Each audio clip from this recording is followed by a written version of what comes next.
नमस्कार, स्वागत है आपका हस्तक्षेप में। मैं हूं Sanjeev Srivastava. Finally the inevitable has happened. जिसका हमें डर था उसकी घोषणा हो चुकी है।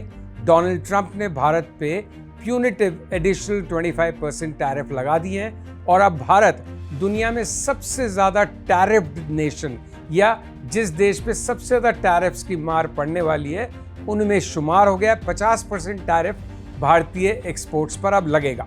मतलब जो करीब 130 बिलियन डॉलर का बायलैटरल ट्रेड भारत और अमेरिका के बीच में था, जिसमें से 80 अरब डॉलर के हमारा निर्यात था, हमारे एक्सपोर्ट्स थे, वो बहुत खासे बुरी तरह से प्रभावित होने वाले हैं।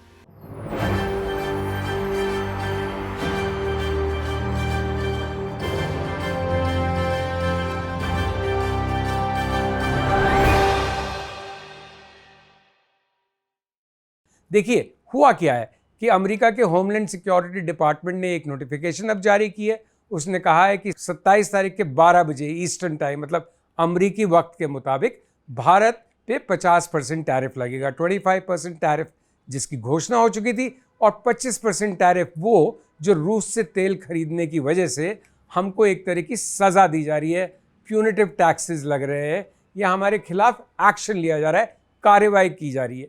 डोनाल्ड ट्रंप ने स्पष्ट कह दिया था कि इंडिया इकोनॉमी को, वॉर इंजन को, रशिया के उसको ईंधन दे रहा है उससे तेल लेके, और एक तरह से रूस यूक्रेन की लड़ाई जो चल रही है और जो रूस को एक आर्थिक दमखम मिल रहा है इस लड़ाई में, वो भारत के तेल खरीदने की वजह से मिल रहा है। कितनी बेतुकी और अटपटी बात है। सबसे ज़्यादा तेल खरीदने वाला देश है चीन, लेकिन चीन पे है बिल्कुल सन्नाटा अमेरिका में। डोनाल्ड ट्रंप चीन का नाम तक नहीं लेते। मैक्सिमम इंपोर्ट ऑयल चीन कर रहा है रूस से, लेकिन उसका कोई नाम नहीं। और जिसको सबसे ज़्यादा सज़ा देनी है, जिसकी वजह से ये सब कोहराम मचा हुआ है, रूस पे भी कोई एडिशनल टैरिफ नहीं है, कोई प्यूनिटिव टैक्सेस नहीं है, कोई एडिशनल सैंक्शंस नहीं है। मतलब जो सारा कहर बरपा है वो भारत पे बरप रहा है। अरे भाई, क्या बात हो गई है? जो भी बात हो गई है, नुकसान भारत का है। देखिए, चाहे छुरी तरबूज पे गिरे या तरबूज छुरी पे गिरे, कटना हो तरबूज को ही है, उसी तरह से नुकसान तो भारत का ही होना है। कारण अब जो भी है, तो स्थिति बहुत स्पष्ट है। इंडियन इकोनॉमी के आने वाले दिन बहुत ही कष्टप्रद और चुनौतीपूर्ण रहने वाले हैं।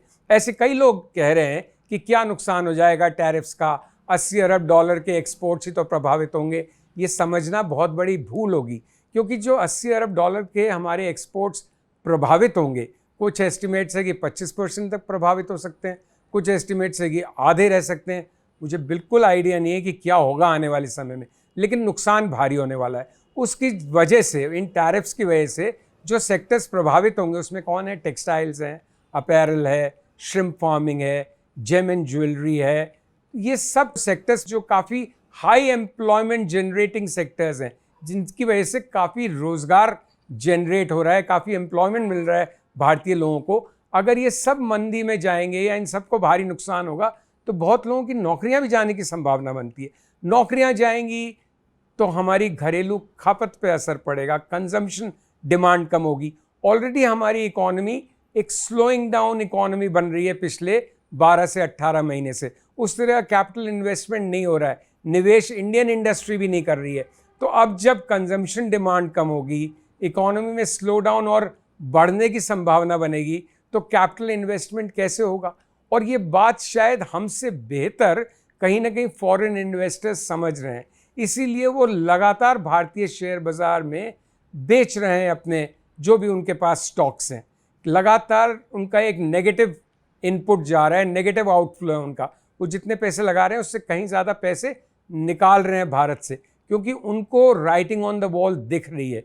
उनको समझ में आ रहा है कि आने वाली स्थिति भारत के लिए बहुत ही संघर्षपूर्ण और चुनौतीपूर्ण हो सकती है। मैं ये भी मानता हूँ कि भारत के पास इस समय कोई आसान रास्ता नहीं है। Indian prime minister Narendra Modi ji पहले ही कह चुके हैं कि वो किसी भी तरह से कॉम्प्रोमाइज़, समझौता नहीं करेंगे। इंडियन फार्म सेक्टर पे कोई कॉम्प्रोमाइज़ नहीं करेंगे। लेकिन ये वो कितनी भी बड़ी बातें करें, कितना भी एक बोल्ड स्टैंस रखें, कितनी भी हिम्मत और ढाढ़स बंधाएं देश को, लेकिन असलियत ये है, यथार्थ ये है कि हमें भारी नुकसान हुआ है और भारी नुकसान आगे और होने की संभावना प्रबल है। देखिए, सबसे ज़्यादा तेल चीन खरीदता है, सबसे ज़्यादा नेचुरल गैस यूरोप खरीदता है, दोनों पे कोई टैरिफ नहीं है।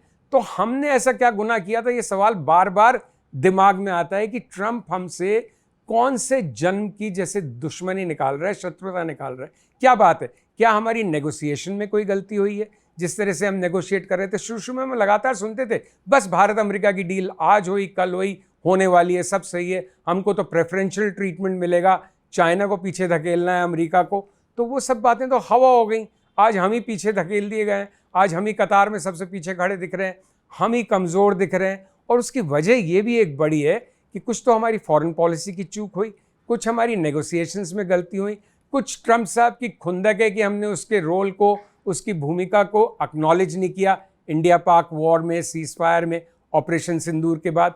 और कुछ बहुत बड़ी गलती हमारी खुद की अर्थव्यवस्था की, हमारी मौजूदा स्थिति की है। हमारे पास कोई इकोनॉमिक लेवरेज नहीं है, हम कोई ऐसी चीज़ नहीं है हमारे पास जिसकी वजह से कोई भी हम पे एक्शन लेने से पहले या हम पे ज़्यादा टैक्स का बोझ लगाने से पहले सोचने पे मजबूर होना पड़े। हमारा कोई ऐसा उत्पाद नहीं है जो कि यूनिक है, स्पेशल है, जिसके बिना दुनिया में किसी का काम नहीं चले। मैन्युफैक्चरिंग में हम पिछड़े हुए हैं, हमारे पास चीन जैसे कोई रेयर अर्थ्स नहीं है, हमारी मैन्युफैक्चरिंग बेस इतनी स्ट्रॉन्ग नहीं है, हमारी एक्सपोर्ट ओरिएंटेड सेक्टर्स उतने स्ट्रॉन्ग नहीं है।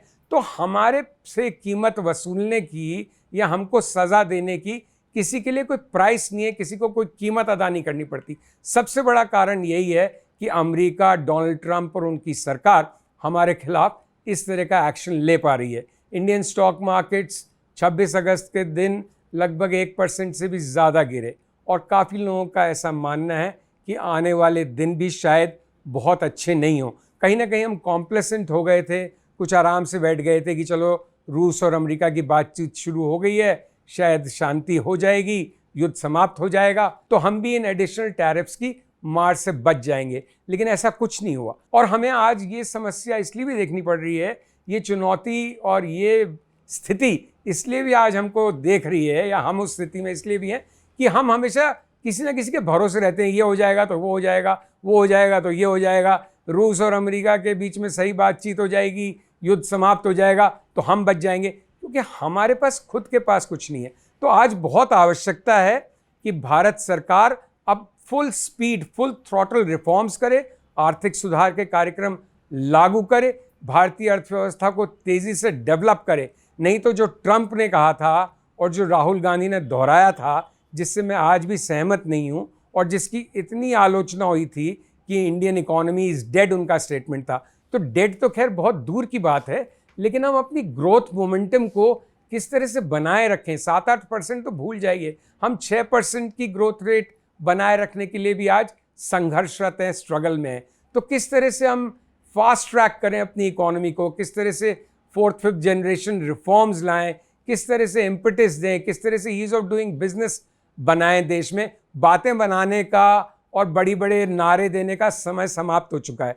बहुत ही कष्टप्रद समय आने वाला है देश के लिए अगर हम नहीं चेते और हमने सही एक्शन नहीं लिया और सही व्यवस्थाएं लागू नहीं की। और एक बात हमें फाइनली स्वीकार करनी चाहिए कि भाई हम अपने आप को ज़्यादा बढ़ चढ़ के नहीं आका करें, उसकी हमने ये कीमत चुकाई है। तो कहीं ना कहीं रियलिटी चेक हो रहा है इंडिया के साथ, तभी अमेरिका हमारे साथ इस तरह का बर्ताव कर पा रहा है, जबकि सारे दूसरे जो देश हैं जो हमसे कहीं ज़्यादा रूस के साथ बिजनेस कर रहे हैं, इंपोर्ट कर रहे हैं तेल, उन सब के प्रति वो आंखें मूंदे बैठा है। सारी कार्रवाई, सारा एक्शन, सारा पनिशमेंट, सारा सेकेंडरी टैरिफ, सारे सैंक्शंस, जो भी आप शब्द का इस्तेमाल कीजिए, वो भारत के लिए हैं। तो ये वेकअप कॉल है, जाग जाए भारत, सही कदम उठाए, इस एडवर्सिटी को, इस मुसीबत को एक अवसर, एक अपॉर्चुनिटी की तरह से इस्तेमाल करे और हम तेज़ी से ऐसे रिफॉर्म्स लाएं, ऐसी पॉलिसीज बनाएं कि हमारी इकोनॉमी तेज़ी से बढ़ सके और हम इस चुनौती का सामना कर सकें। जो भी कहें, अभी फ़िलहाल बहुत ही कष्टप्रद और संकट की स्थिति, और हमें अपनी हिम्मत बना के रखनी है। लेकिन हिम्मत बनाए रखने से ज़्यादा सही नीतियां सरकार को बनानी चाहिए, जिससे कि हम इस मुसीबत से बाहर निकल पाएं। तो दोस्तों, आज का संवाद यहीं समाप्त करते हैं। उम्मीद करते हैं कि कुछ दुनिया में ऐसा होए कि ट्रंप अपने डिसीजन को रिविजिट करे, उस पर पुनर्विचार करे। लेकिन जैसा मैं कह चुका हूं पहले भी कि उम्मीद पे दुनिया कायम है वाला जो हमारा एटीट्यूड है, शायद उसका समय अब निकल चुका है। हमें ठोस एक्शन लेने पड़ेंगे, कार्रवाई करनी पड़ेगी, अपने को रियली एक मिलिट्रली एंड इकोनॉमिकली मजबूत, सशक्त राष्ट्र बनाना पड़ेगा, नारे स्लोगन्स इन सब से दूर रहना पड़ेगा और एक रियलिटी चेक हो, ये बहुत बड़ी, जिसकी हम बहुत बड़ी प्राइस दे रहे हैं और शायद आगे भी हमें देनी पड़े। So thank you very much for watching. अगर आपको हमारा कंटेंट अच्छा लग रहा है तो प्लीज़ इसको शेयर कीजिए और चैनल को लाइक और सब्सक्राइब कीजिए। नमस्ते, धन्यवाद, जय हिंद।